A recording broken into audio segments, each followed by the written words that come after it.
and welcome to day 13 of the 31 Days of Tarot Challenge hosted by Ethony. The link for the challenge and all of the prompts can be found in the description box below.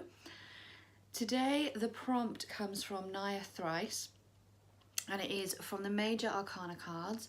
What cards relates to your sun, moon and rising signs? How has that resonated or played out in your life? So I'm not an astrology person at all.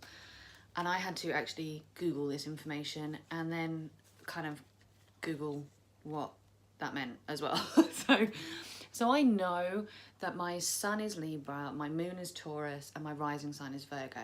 I've had my chart done. I have some information about that. There's some really interesting information in there, but I'm not going to claim to understand it all because astrology is not my thing. It's not something I've ever learned. It's not something I've ever kind of really looked into in any depth.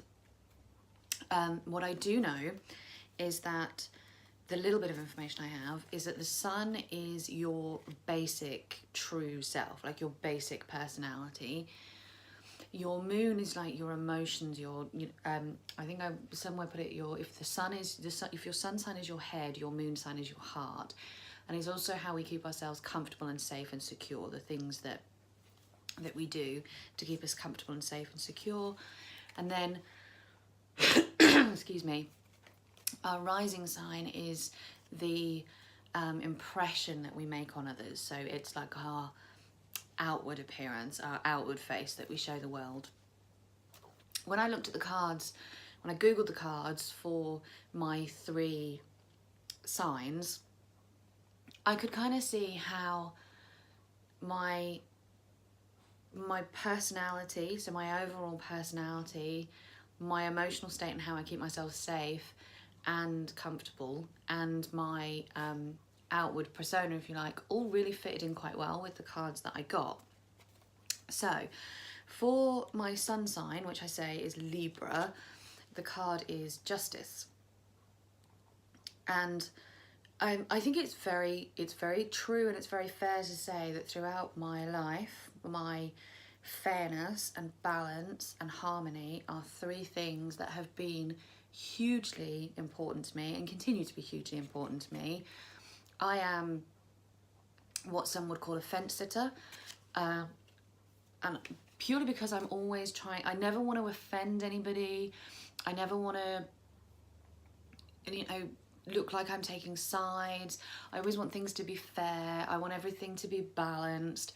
So that is very much, a very underlying core driving factor for me in a lot of the things I do and a lot of the decisions that I make and a lot of the ways that I conduct myself in my life, in my day-to-day life, in everything that I do. So I can absolutely, in that respect, see how Justice and my kind of core personality align in that way. With my moon is in Taurus, and that, from what Google is telling me, is represented by the Hierophant. I hate this card. I hate this card. I have some real visceral reactions to this card, which I think a lot of people do from what I am seeing around the tarot tube community particularly. But when I think about in terms of how I like to be comfortable and secure and safe, the Hierophant makes sense to me because I like structure, I like routine, I like tradition, I like those, I like to know where I am and what the rules are, and I am somebody who functions well within predetermined guidelines and rules and structures. They are things that do make me feel comfortable, and I do feel secure within them, and I do feel much more emotionally stable and balanced if I'm operating within a system that I understand, whatever that system may be. And I feel more emotionally balanced and logical, balanced emotionally if I can see things from a logical, conventional perspective, if that makes sense. So I think as much as I rail against this card and as much as I was like, Emotions and the Hierophant, I don't see that.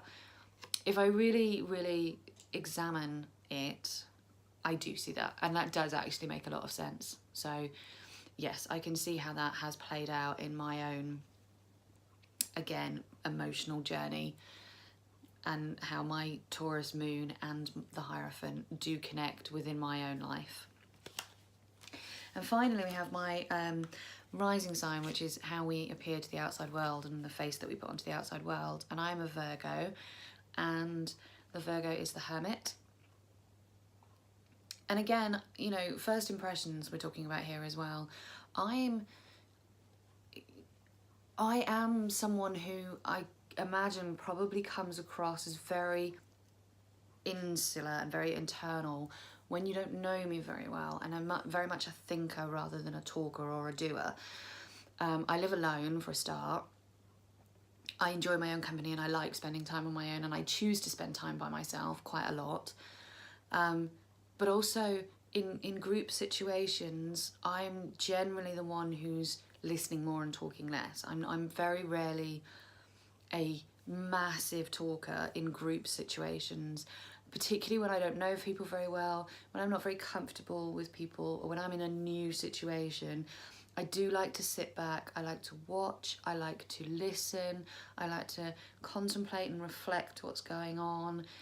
I like to just, you know, take my time and really internalize my surroundings and my situations.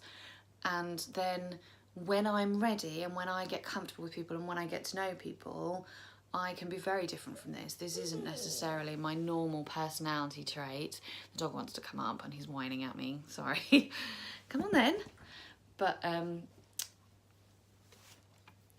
you know, it isn't necessarily all of who I am, but particularly the mask that I put to the outside world and the face that I show to people who don't know me very well. Then I can absolutely see how the Hermit would sit quite well in that, actually. So I think with all three of these cards, and with the signs that they're in within my personality, I think, and what they're kind of supposed to represent, I think actually they fit pretty well and they play out in my life pretty well from my very, very limited understanding of astrology.